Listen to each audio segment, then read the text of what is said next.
Hi, എല്ലാവർക്കും നമസ്കാരം. ഇന്ന് നമ്മൾ പോകുന്നത് കാറ്റാടിക്കടവ് തുമ്പിതുള്ളും പാറ എന്ന് പറയുന്ന സ്ഥലത്താണ്. ഇത് ഇടുക്കി ഡിസ്ട്രിക്റ്റിലെ വണ്ണപ്പുറം തൊടുപുഴയിൽ നിന്ന് ഒരു 20 കിലോമീറ്റർ അടുത്തുള്ള സ്ഥലമാണ്. കാറ്റാടിക്കടവ് തുമ്പിതുള്ളും പാറ രണ്ടും, അതായത് നമ്മൾ കാറ്റാടിക്കടവ് പോയാൽ അവിടെ നിന്ന് നേരെ തുമ്പിതുള്ളും പാറയിലോട്ട് ഒരു ചെറിയ ദൂരമുള്ളൂ നടന്ന് കയറാനായിട്ട്. ഒരു മൊത്തം ടോട്ടലൊരു നമുക്ക് ഹൈക്കിങ് ഒരു 1-1.5 കിലോമീറ്ററിനകത്ത് തീരും. അതിൽ കാറ്റാടിക്കടവ് എന്ന് പറയുന്നത് ഒരു ഹിൽ ടോപ്പാണ്. അതിൻ്റെ മുകളിലോട്ട് വന്ന് അവിടുന്ന് ഇറങ്ങി നേരെ മുകളിൽ തുമ്പിതുള്ളും പാറയിലോട്ട് കയറും. വളരെ നല്ലൊരു എക്സ്പീരിയൻസ് ആയിരുന്നു. ട്രക്കിങ്ങാണ്. ഞാനും എൻ്റെ സുഹൃത്തുക്കളും കൂടെ ആയിട്ട് തിരുവനന്തപുരത്ത് നിന്ന് രാവിലെ പുലർച്ചയ്ക്ക് സൂര്യോദയം കാണാൻ വേണ്ടിയൊക്കെ ഇറങ്ങിയതാണ്. പക്ഷേ ഇവിടെ വരുമ്പോഴത്തേക്ക് ഇതൊക്കെയാണ് സീൻ. ബാക്കി നമുക്ക് പോകുന്ന വഴി കണ്ടു പറയാം. വളരെ നല്ലൊരു ട്രക്കിങ്ങാണത്. എല്ലാവർക്കും ഇഷ്ടപ്പെടുന്നതാണ്. അധികം ബുദ്ധിമുട്ടൊന്നുമില്ലാണ്ട് എല്ലാവർക്കും എത്തിപ്പെടാൻ പറ്റുന്ന സാഹചര്യമുള്ള സ്ഥലമാണ്. ഇതാണ് ഞങ്ങൾ വന്ന വണ്ടി. ഇത് ഞങ്ങളുടെ കൂട്ടത്തിലുണ്ടായിരുന്നവർ നമുക്ക് മുന്നേ ഇവിടെ എത്തിയതാണ്. അവരിവിടെ വന്ന വണ്ടി അവർ നമുക്ക് മുന്നേ കയറിപ്പോയി. ഇതാണ് കാറ്റാടിക്കടവോട്ട് പോകുന്ന വഴി. ഇവിടെ വഴി പറ്റി മോശമാണ്. ഇങ്ങോട്ട് വണ്ടി കയറത്തില്ല. ഓഫ് റോഡ് വണ്ടി കയറാം. ഇന്നിപ്പോൾ രാവിലെ ഒന്ന് സർക്കസ് കളിക്കാൻ സമയമില്ലാത്തതുകൊണ്ട് പെട്ടെന്ന് കയറി പോവാം. ഫോറസ്റ്റുകാരുടെ ഒരു ബോർഡൊക്കെ ഇവിടെ ഉണ്ട്. അതിക്രമിച്ച് കയറുന്നവർ ശിക്ഷിക്കപ്പെടുമെന്നും ഇവിടെ ഉണ്ടാകുന്ന നാശനഷ്ടങ്ങൾക്ക് അവർ ഉത്തരവാദിയല്ല എന്നൊക്കെ പറഞ്ഞിട്ടുള്ളൊരു ബോർഡ് വെച്ചിട്ടുണ്ട്. കുറച്ച് ദൂരം ഈ കയറ്റത്തിൽ കുറച്ച് ദൂരം കഴിഞ്ഞാൽ പിന്നെ നല്ലതല്ല, പിന്നെ കുറച്ച് ഇതുപോലത്തെ വഴിയാണ്, നമ്മുടെ സിമെൻ്റ് ഇട്ട വഴി. കയറ്റം നല്ല കുത്ത് കയറ്റമാണ്. അല്ല, കുത്തല്ല, ഇത്തിരി ബുദ്ധിമുട്ടുള്ള കയറ്റമാണ്. വഴി ഇതുപോലെ അഴുക്ക വഴിയാണ്. വേണമെങ്കിൽ നമുക്കൊരു ഓഫ് റോഡ് ബൈക്ക് ഇതുവഴി കയറാം. എക്സ്പൾസോ ഹിമാലയനൊക്കെ ഇതുവഴി കയറി പോകും, കുഴപ്പമില്ല. സമയം കളയല്ല, പെട്ടെന്ന് അതിൻ്റെ മുകളിലെത്താൻ വേണ്ടിയിട്ട് ഓടുക. ഓൾട്ടി എന്തോ ആടി പോന്ന് സ്പീഡ് കയറിപ്പോ. സൂര്യൻ എന്തോ നമ്മൾ ഉദയം കാണാനാ വന്നേ, സൂര്യൻ അതാ ഉദിച്ചു. സൂര്യൻ ഇനി ഇവിടുന്ന് കാണാം. ഈ സൂര്യനെ കാണാൻ വേണ്ടിയിട്ടാണ് വന്നത്. സൂര്യൻ ഉദിച്ച് മുകളിൽ വന്നു. ഇനിയിപ്പോൾ എന്താ സൂര്യോദയം. വന്നതിൻ്റെ പേര് മുകളിലോട്ട് കയറാം. ഒരുപാട് സമയം ഉണ്ടായത്, ഞങ്ങൾ വേസ്റ്റ് ആക്കിയതാണ്. അവിടെ ഇവിടേക്കും ചായയൊക്കെ കുടിച്ച് ഒരുപാട് സമയം ഉണ്ടല്ലോ എന്നുള്ള ആ വിചാരത്തിൽ വന്നേ. അയ്യോ, അത് മിസ്സായി, കഴിഞ്ഞില്ല. ഇനിയും കുറച്ച് ദൂരമുണ്ട്. നമ്മൾ മെയിൻ റോഡിൽ നിന്ന് കയറുമ്പോൾ ഒരു 10-20 മീറ്റർ ചെറിയ ഒരു നല്ല അല്ലാത്ത വഴി. അത് കഴിഞ്ഞിട്ടൊരു 50-100 മീറ്റർ നല്ലപോലെ കോൺക്രീറ്റ് ചെയ്ത വഴിയും. അതിന് ശേഷം ഇതുപോലെ കാട്ടുവഴിയാണ്. ഇതിൻ്റെ മുകളിൽ ആളുകൾ താമസമുണ്ട്. അവരുടെ ഭൂമിയും അത് കഴിഞ്ഞിട്ട് കാടും ചേർന്നാണ് കിടക്കുന്നത്. അപ്പോൾ കാടുമായിട്ട് ചേർന്ന് ഉണ്ടാകുന്ന നാശനഷ്ടങ്ങൾക്ക് സർക്കാരോ ഫോറസ്റ്റ് ഓഫീസറോ ഉത്തരവാദിയല്ലെന്നൊക്കെയുള്ള ബോർഡൊക്കെ താഴെ വെച്ചിട്ടുണ്ട്. ഇവിടെ വീടൊക്കെ ഉണ്ട്. 1-2 വീടൊക്കെ മുന്നേ വന്നപ്പോൾ കണ്ടതാ. അതുകൊണ്ട് താഴോട്ടൊക്കെ ഇതുണ്ടോ, കുരുമുളക്, ജാതി, കാപ്പി, ഇതെല്ലാം കൃഷിയാണ്. ഇതെല്ലാം കാപ്പിത്തോട്ടോ. ഇത് പപ്പായ. ഇതെല്ലാം പപ്പായ കൃഷിയാ കൂടുതലും. പപ്പായ, കുരുമുളക്, മഞ്ഞൾ, ഇഞ്ചി, കാപ്പി, ഇതെല്ലാം. പ്ലാവും മാവും തെങ്ങും കമുകും ഇരുപൂള് മരുത് തേക്ക് എല്ലാ സാധനമുണ്ട്. ഇതിപ്പോൾ കുറച്ച് നല്ല വഴിയാണ്. ഇങ്ങനെ കാണുന്നുണ്ടോ, പുറകോട്ടി വഴി കാണുന്നുണ്ടോ? ഇതിങ്ങനെ നല്ല വഴിയാണ്, പുല്ലൊക്കെ ആയിട്ട്. അത് കഴിഞ്ഞിട്ട് അങ്ങോട്ട് പോകുമ്പോഴത്തേക്ക് ബുദ്ധിമുട്ടാണ്. ബുദ്ധിമുട്ടെന്ന് പറയുന്നത് ഇതങ്ങനെ ഭയങ്കര ബുദ്ധിമുട്ടുള്ള ട്രക്കിങ്ങോ ഒന്നുമല്ല. ഇത് ജസ്റ്റ് ഒരു ട്രക്കിംഗ് ആണ്. എന്നാൽ അധികം സ്ട്രെയിൻ എടുക്കേണ്ടുള്ള പ്രശ്നങ്ങളൊന്നും ഇവിടെ ഇല്ല. അവിടെ ചെല്ലുമ്പോൾ നല്ലൊരു വ്യൂ പോയിൻ്റ് ഉണ്ട്. അവിടെ നിന്ന് ഈ വണ്ണപ്പുറം ഭാഗങ്ങളെല്ലാം നല്ല രീതിയിൽ കാണാൻ പറ്റും. രാവിലെ ആയിരുന്നെങ്കിൽ ഞങ്ങൾ വന്ന സമയം പാഴാക്കാണ്ട് നേരത്തെ വന്നിരുന്നെങ്കിൽ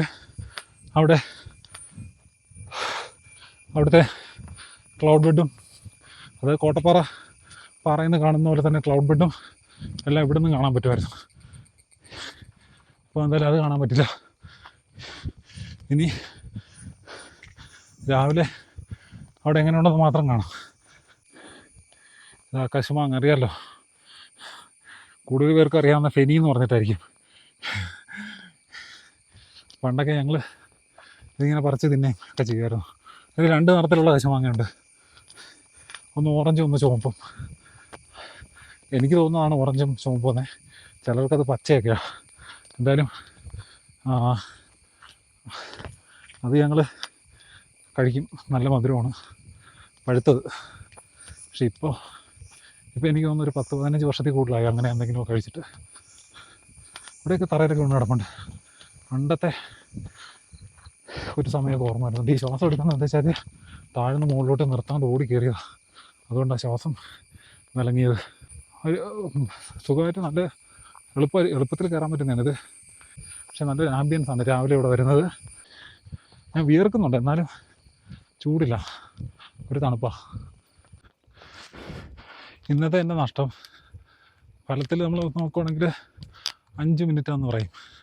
അതായത് ഞാനൊരു 10 മിനിറ്റ് മുന്നേ വന്നിരുന്നെങ്കിൽ എനിക്ക് ആ സൂര്യോദയം കാണാൻ പറ്റുമായിരുന്നു. പക്ഷെ അങ്ങനെയല്ല, എനിക്ക് 24 മണിക്കൂറാണ് ഞാൻ ലേറ്റായത്. അതായത് എനിക്കപ്പോൾ നഷ്ടപ്പെട്ട 5 മിനിറ്റ് എനിക്ക് തിരിച്ച് കിട്ടണമെങ്കിൽ അതിനിനി അടുത്ത 24 മണിക്കൂർ കഴിയണം. അത് ഭയങ്കര നഷ്ടമായിപ്പോയി. ഇവിടുന്ന് അത് കാണാനുള്ളൊരു കാഴ്ച കാണാൻ വേണ്ടിയാണ് ഇന്ന് പാഞ്ഞുറക്കി വന്നത്. അവസാനമായപ്പോഴത്തേക്ക് രാത്രി മൊത്തം ഉറങ്ങാണ്ടിരുന്ന വണ്ടിയൊക്കെ ഓടിച്ചിട്ട് വൈകിട്ട് ഗ്യാസ് കയറി ഒന്ന് ടോയ്ലറ്റിൽ പോകാനായിട്ട് പമ്പിൽ നിർത്തിയതാണ്. അവിടെ നിന്ന് പറ്റ ഈ വഴി ഇപ്പോൾ 2-3 ദിവസമായിട്ട് ഇവിടെ എല്ലാം ദിവസം ഉച്ചയ്ക്ക് ശേഷമൊക്കെ നല്ല മഴയാണ്. അപ്പോൾ അതുകൊണ്ട് മഴവെള്ളം ഒഴുകി വഴിയൊക്കെ ഒന്ന് വൃത്തിയായി. പിന്നെ അത് മാത്രമല്ല, കുറച്ച് തെന്നലായി. കഴിഞ്ഞ മാസം ഞാൻ ഇവിടെ വന്നിട്ടുണ്ടായിരുന്നു. അത് വേനലാണെന്ന് പറയാം, ഉണങ്ങി വരണ്ട് കിടക്കുന്ന സമയമായിരുന്നു. ഈ പുല്ലെല്ലാം കരിഞ്ഞു കിടക്കുമായിരുന്നു, ഒന്നിനും ഒരു ജീവനില്ലാതെ. ഇപ്പം എല്ലാത്തിനും ജീവൻ വെച്ചു, ചീവീടായി. അന്ന് വന്നപ്പോൾ ഒരു ശബ്ദമില്ലായിരുന്നു, ഭയങ്കര നിശബ്ദതയായിരുന്നു ഇവിടെ. മരമെല്ലാം, ഈ കാണുന്ന മരമെല്ലാം ഉണങ്ങി നടക്കാൻ നിന്നേ. പക്ഷെ ഇപ്പം അങ്ങനെയല്ല, ചീവലിൻ്റെ ശബ്ദം കേൾക്കുന്നുണ്ടോ?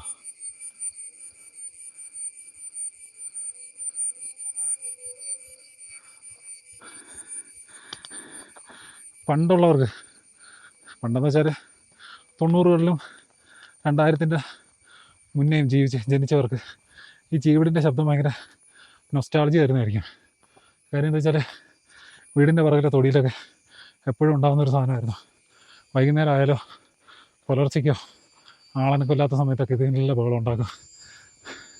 അപ്പോൾ പണ്ട് ഒരു സമയത്ത് അതിൽ ചെറിയ പേടിയൊക്കെ ഉണ്ടായിരുന്നെങ്കിലും ഇപ്പോൾ അത് കേൾക്കുന്നത് ഭയങ്കര, നമ്മളൊരു ഇഷ്ടപ്പെട്ട പാട്ട് കേൾക്കുന്ന പോലെ മൈൻഡ് ഭയങ്കരമായിട്ട് റിലാക്സ് ആവും. പക്ഷെ ഇപ്പോൾ അതിനെ കാണണമെങ്കിൽ ഇങ്ങനെയുള്ള സ്ഥലത്തൊക്കെ വരണം. ഇവിടെയൊക്കെ വന്നിട്ട് ആൾക്കാർ ഒരുപാട് കുപ്പി പ്ലാസ്റ്റിക് സാധനങ്ങളൊക്കെ ഇവിടെ ഇട്ടിട്ടു വെള്ളം അടിക്കാൻ വരുന്നവരുണ്ട്. എല്ലാവരും അല്ല, എന്നാലും ഉണ്ട് കുറേ ആൾക്കാർ. അവരെയൊന്നും എങ്ങനെ പറഞ്ഞ് തിരുത്തണമെന്ന് അറിയത്തില്ല. ഈ താഴ്ഭാഗമാണ് അങ്ങ് ആ മഞ്ഞൊക്കെ കാണുന്ന സ്ഥലം കേട്ടോ, അതാണ് ഈ വണ്ണപ്പുറം, ഞാറക്കാടോ അങ്ങനെയൊക്കെ പറയുന്ന സ്ഥലങ്ങൾ. രാവിലെ എത്തിയിരുന്നെങ്കിൽ കോട്ടപ്പാറയിൽ നിന്ന് കാണുന്ന പോലെ തന്നെ ക്ലൗഡ് ബെഡ് ഇവിടെയും കാണാമായിരുന്നു. മഴയൊക്കെ ഇന്നലെ മഴയുണ്ടായിരുന്നു ഇവിടെ. അപ്പോൾ അതുകൊണ്ട് തന്നെ ഇന്ന് രാവിലെ മഞ്ഞുണ്ടാകാനുള്ള സാധ്യത ഉണ്ടായിരുന്നു മഞ്ഞ്. ഞങ്ങൾ താഴെ റോഡിലൊക്കെ എത്തിയപ്പോൾ നല്ല രീതിയിൽ മഞ്ഞുണ്ടായിരുന്നു. ഇനി അത് പറഞ്ഞിട്ട് കാര്യമില്ല. ഇടുക്കിയിൽ ഇതുപോലത്തെ ഒരുപാട് സ്ഥലങ്ങളുണ്ട്. കുറേയൊക്കെ ആൾക്കാരെല്ലാം അറിഞ്ഞതാണ്, കുറേ അറിയാത്ത സ്ഥലങ്ങളുണ്ട്, പിന്നെ കുറച്ചധികം റിസ്ക് ഉള്ള സ്ഥലങ്ങളുമുണ്ട്. ഇവിടെ നോക്കിയാൽ ഒരു മീനൊളിയം പാറ കാണാം. ഈ എന്താ പറയുന്നത്, അതൊരു തരം ഐലൻഡാണ്. ഒരു പാറയുടെ മുകളിൽ, വളരെ വലിയ ഒരു പാറയുടെ മുകളിൽ ഒരു 1-2 ഏക്കർ സ്ഥലത്ത് മാത്രം നമ്മുടെ ഈ തലയുടെ മുകളിൽ കുടുമി ഉണ്ടാകത്തില്ലേ, അതുപോലുള്ളൊരു വനപ്രദേശം.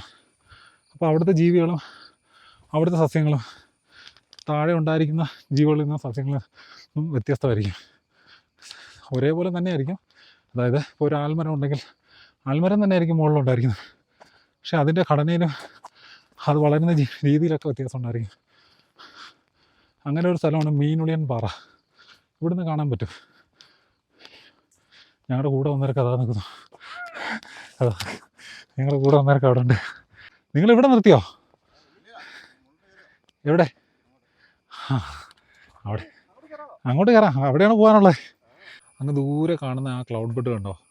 അത് കോട്ടപ്പാറ എന്ന് പറയുന്ന സ്ഥലത്ത് നിന്നാൽ കാണാൻ പറ്റുന്നതാണ്. അവിടുന്ന് ആ ക്ലൗഡ് ബെഡ് കാണാൻ പറ്റും. ഇന്ന് ക്ലൗഡ് ബെഡ് ഉണ്ടായിരുന്നു. ഇതാണ് നമ്മുടെ കാറ്റാടിപ്പാറ പിന്നെ കാറ്റാടിക്കടവ് വ്യൂ പോയിൻ്റ്. ഇതാണ്. ഇതൊരു ഇവിടെ ഇങ്ങനെ ഒരു ഫെൻസൊക്കെ ഉണ്ടാക്കി വെച്ചിട്ടുണ്ട്. മുന്നേ ഇല്ലായിരുന്നു, ഇപ്പോഴാണിതല്ല. ഇല്ലെങ്കിൽ ഭയങ്കര അപകടമുള്ള സ്ഥലമാണ്. നല്ല നല്ല താഴ്ചയുള്ള ഒരു സ്ഥലമാണിത്. അതിൻ്റെ അപ്പുറത്ത് കാണുന്ന ആ സ്ഥലത്തിൻ്റെ പേരാണ് തുമ്പിതുള്ളും പാറ. ഇവിടുന്ന് അങ്ങോട്ട് പോകാനായിട്ട് വഴിയുണ്ട്. തുമ്പിതുള്ളും പാറയിലോട്ട് പോകാനായിട്ട് ഒരു വഴിയുണ്ട്. ഇതുണ്ടോ, ഇതാണ് കാറ്റാടിപ്പാറ. കാറ്റാടിപ്പറമ്പോ പേര് ഇടയ്ക്കിടയ്ക്ക് വിട്ടു പോകണം. അപ്പോൾ അവിടെ ഒരു ഗുഹയുണ്ട്. ഇവിടെ ഈ ഭാഗത്ത് കുരങ്ങൊക്കെ വന്നിരിക്കും. ഇപ്പം ഇല്ല. കുരങ്ങ് അവിടെ വന്നിരിക്കുന്ന ഒരു സ്ഥലമാണ്. അവിടെ ഒരു ചെറിയൊരു ഗുഹയുണ്ട്. അവിടെ ഈ താഴെ കാണുന്ന സ്ഥലമാണ് വണ്ണപ്പാറ, ഞാറയ്ക്കൽ എന്നൊക്കെ പറയുന്ന സ്ഥലങ്ങളെല്ലാമാണ് ഈ താഴെ കാണുന്നത്. എനിക്ക് കൃത്യമായിട്ട് ബാക്കി ഏതൊക്കെയാണ് സ്ഥലമെന്ന് അറിയാൻ വയ്യ. ഇപ്പോൾ രാവിലെ സൂര്യൻ ഉദിച്ച് എല്ലാം വന്നു. ഇപ്പോൾ ഒരു 7 മണിയൊക്കെ ആയി. അപ്പോൾ അതുകൊണ്ട് തന്നെ നല്ല വെട്ടമായി. രാത്രി ഇവിടെ എത്തണമെന്ന് വിചാരിച്ചാണ്, നടന്നില്ല. എന്നാലും ഈ സമയത്ത് വന്നതിൻ്റെ വൈബ് വേറെ. ഒരു നമുക്ക് കണ്ടെത്താത്ത ദൂരത്തോളം ഒരുപാട് സ്ഥലങ്ങൾ കാണാൻ പറ്റും. ഇതിനപ്പുറം ഭാഗം എന്ന് പറയുന്നത് ഞാനൊരു മീനുളിയം പാറയൊക്കെ പറഞ്ഞില്ലേ, അത് അവിടെയാണ് വരുന്നത്. മീനുളിയം പാറ അവിടെ വരും. അവിടെയാണ് മീനുളിയം പാറ. അവിടുന്ന് കാണാൻ പറ്റും. ക്യാമറയിൽ കാണാൻ പറ്റുമെന്ന് അറിയത്തില്ല, കണ്ണുകൊണ്ട് കാണാൻ പറ്റും. ഇപ്പോൾ അപ്പുറത്ത് ഈ തുമ്പിതുള്ളും പാറ എന്ന് പറയുന്ന അങ്ങോട്ട് പോകാനുള്ള വഴിയാണിത്. അപ്പോൾ അങ്ങോട്ടൊന്ന് പോയി നോക്കാം. അവിടെയും ഇപ്പോൾ മഴയെല്ലാം കഴിഞ്ഞതുകൊണ്ട് ഇപ്പോൾ പുല്ല് വളർന്നിട്ട് നല്ല രസമാണ് കാണാൻ എൻ്റെ പൊതുവിൽ. അതാണ് ഇവിടുത്തെ ഇപ്പോൾ ഉള്ളൊരു പ്രത്യേകത. ഇപ്പം നിലവിൽ എൻ്റെ കൂടെ ഉണ്ടായിരുന്നവരെല്ലാം എൻ്റെ മുന്നേ നടന്നു പോയി. അവർ അവിടെ ചെന്നു, അപ്പുറം എത്തിയായിരുന്നു. ഞാനിപ്പോൾ പോകുന്നേ ഉള്ളൂ. വഴി ഇപ്പം ഇതിന് ഞാൻ 1 മാസം മുന്നേ വന്നിരുന്നു എന്ന് പറഞ്ഞല്ലോ. ആ സമയത്ത് ഇവിടെ ഇത്രയും കാടില്ലായിരുന്നു. ഇപ്പം നല്ല ഭീകരമായിട്ടുള്ള കാടായി.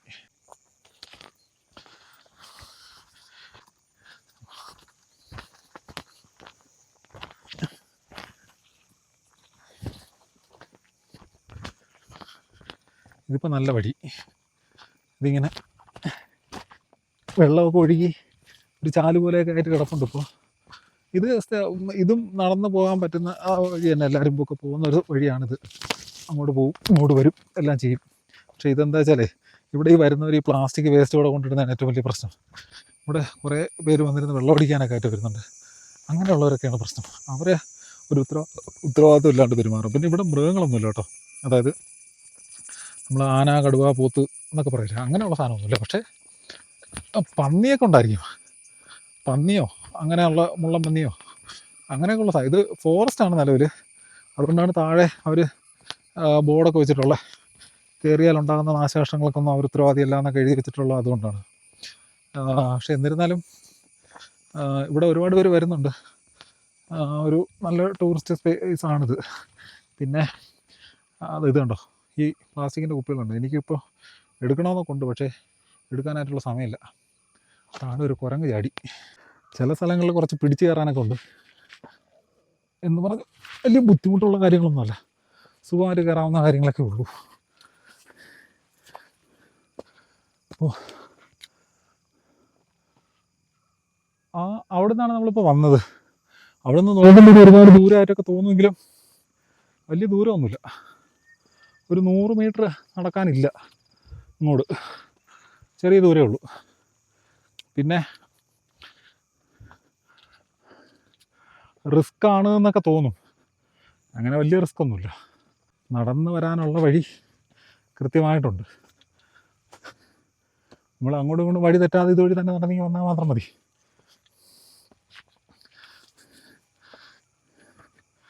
ഇവിടെ എൻ്റെ ഒരു ആഗ്രഹം എന്താ വെച്ചാൽ നല്ല മഴയത്ത് ഇടിവെട്ടി പെയ്യുന്ന മഴയുണ്ടല്ലോ, ആ സമയത്ത് ഇതിൻ്റെ മുകളിൽ കയറണം. അവിടെയല്ല, ഇവിടെ മഴ ആദ്യം നമ്മുടെ തലയിൽ വീഴണം. അപ്പം ഇതിൻ്റെ താഴെ നിന്നാൽ മഴ നമ്മുടെ തലയിലല്ല ആദ്യം വീഴുന്നത്. മഴ പെയ്യും, ഇവിടെ വീണിട്ടായിരിക്കും താഴെ വണ്ണപ്പുറത്ത് വീഴുന്ന ഒരാളുടെ മേത്ത് വീഴുന്നത്. അത് മാത്രമല്ല, നല്ല ഓപ്പൺ സ്പേസ് അല്ലേ, നമ്മളിങ്ങനെ തുറന്ന് നമുക്കിങ്ങനെ ആ മഴേനെ ഭയങ്കര ആസ്വദിക്കാൻ പറ്റും. ഇനി മഴക്കാലം വരുന്നത്, മഴക്കാലത്ത് അതെല്ലാം അങ്ങനെയുള്ള കുറേ ഭ്രാന്തൻ ചിന്തകളെല്ലാം പ്രാവർത്തികമാക്കണം. ഇവിടുന്ന് നോക്കുമ്പോഴത്തേക്ക് നല്ല ദൂരം തോന്നുന്നുണ്ട് ആ സൈഡ്, ആ നമ്മൾ നിന്ന ഭാഗം. പക്ഷെ അത്രയും ദൂരമില്ല, വളരെ വളരെ അടുത്താണ്. 100 മീറ്ററിലധികം നടക്കാനില്ല. അങ്ങനെ കണ്ടിട്ട്, പക്ഷേ നമ്മളിവിടുന്ന് ആ മല ഇറങ്ങിയിട്ടാണ് ഇത് കയറി വരാനുള്ളത്. അത് മാത്രമേ ഉള്ളൂ. ഇത് മറ്റേ പുല്ലാണ് കേട്ടോ, നമ്മുടെ ഇതെന്ത് പുല്ലെന്ന് അറിയത്തില്ലേ? ഇല്ല, ഇത് പശുവിന് കൊടുക്കുന്ന പുല്ല, അത്രയേ ഉള്ളൂ.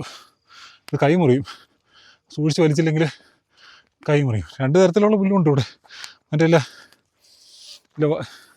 തൈലം, പുൽത്തൈലം ഉണ്ടാക്കുന്ന പുല്ലുമുണ്ട്, മറ്റേ പുല്ലുമുണ്ട്. ഈ ഭാഗം മൊത്തം ഫോറസ്റ്റുകാർ നേരത്തെ കരിച്ചതെന്ന് വെച്ചാൽ തീ കത്തിച്ചതാ. അവർ ഒരു കൺട്രോൾഡ് ഫയർ ഉണ്ടാക്കും. വേനൽക്കാലത്ത് ഇല്ലെങ്കിൽ ഇത് ഉണങ്ങിയിട്ട് പെട്ടെന്ന് തീ പിടിച്ചാൽ ഇവർക്ക് നിയന്ത്രിക്കാൻ പറ്റത്തില്ല. അത് മറ്റു മരങ്ങളിലോട്ടൊക്കെ പടർന്നാൽ വലിയ തീയാവും. അപ്പോൾ അതുകൊണ്ട് അവർ തന്നെ അവരുടെ കൺട്രോൾ ചെയ്ത് അവർ തീയിടും. അങ്ങനെയാണ് ഒരു അതിര് തിരിച്ച് കണ്ട ഫയർലൈൻ ഇങ്ങനെ തിരിച്ച്, ഇതിങ്ങനെ ഒരു അതിരാ, നോക്കി കണ്ടാൽ മനസ്സിലാവുമെന്ന് തോന്നുന്നു. ഇപ്പുറത്ത് ഈ മരങ്ങളിലോട്ട് പോകാതെ ഇവിടെ മാത്രം ഇങ്ങനെ അതിര് തിരിച്ചവർ ഒരു തീ ഇട്ടത്.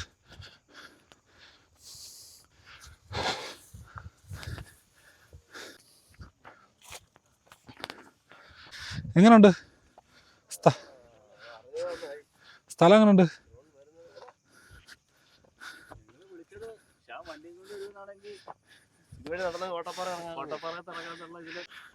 നമ്മൾ ഇവിടുന്ന് ശകലം മുന്നോട്ട് പോകണം. മലനാണ് ചാടി ചാടി പോന്നേ.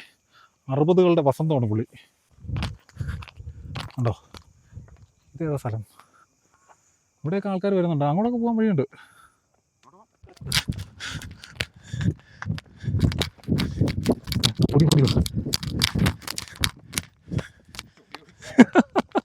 തിരിച്ച് ഓടി കയറി. ഇങ്ങോട്ടുള്ളത് കഴിഞ്ഞ പ്രാവശ്യം ഇവിടെ വന്നിട്ട് മറ്റേ മലയിൽ ഇരുന്നുള്ളൂ. ഈ പ്രാവശ്യം ഈ മല വരാൻ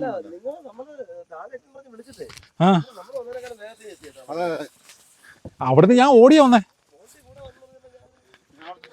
ഞാൻ ഓൾട്ടീനെ നോക്കില്ല, ഞാൻ ഓടി അങ്ങ് വന്നേ. ആ ഓൾട്ടി മോശക്കാരനല്ല, പക്ഷെ മടിയാണ്, അലസനാണ്.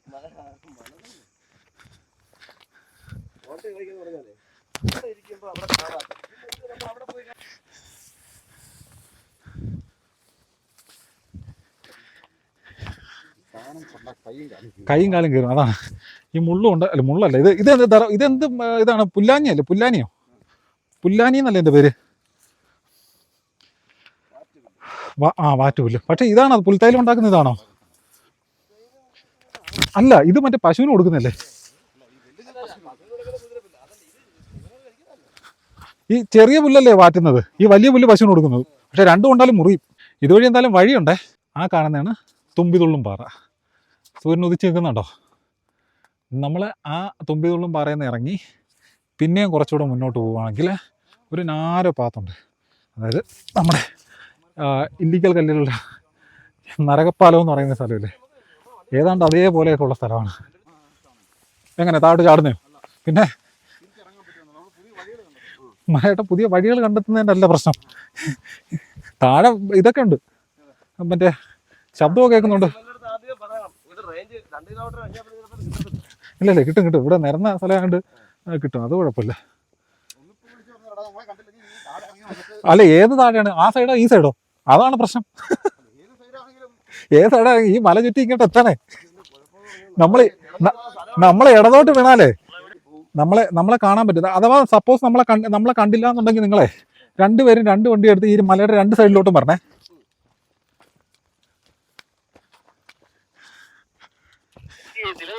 അതാണ് ഒരു പിടി. ഏത് വഴി എങ്ങോട്ട് വരുന്നൊന്നും ഒരു പിടിയില്ലല്ലോ. അല്ല മലയുടെ രണ്ട് സൈഡിലും വഴിയുണ്ടല്ലോ, അപ്പൊ ഏതെങ്കിലുമൊക്കെ വഴിയിൽ വരണം. ഇല്ലെങ്കിൽ ഞങ്ങള് 2 വണ്ടി എടുത്ത് വീട്ടിലോട്ട് പോകും. അപ്പൊ ഓവർ ആൻഡ് ഔട്ട്. ഇപ്പൊ നമ്മളിപ്പോ എവിടെ എത്തി? ഇനി നമ്മൾ പേരിടേണ്ടി വരും ഈ സ്ഥലത്തിന്. ഇതേതാ സ്ഥലം? ഇതെല്ലാം കേരളം തന്നെയല്ലേ? സാധ്യത, പക്ഷെ അവരാണെങ്കിൽ ഫോറസ്റ്റ് ലാൻഡ് ഇതിലാണ് ബോർഡ് എഴുതി വെച്ചേക്കുന്നത്. അത് കയറിയാൽ നമുക്ക് യാതൊരു ഉത്തരവാദിത്തമില്ല. അതോ കണ്ടോ, അവിടെ കാണുന്നുണ്ടോ നമ്മളെ ആൾക്കാരെ? ഒരു പൊട്ടുപോലും എൻ്റെ മണ്ടയ്ക്കാണ്. നമ്മൾ അവിടെ നിന്നാണ് നടന്നു വന്നേ.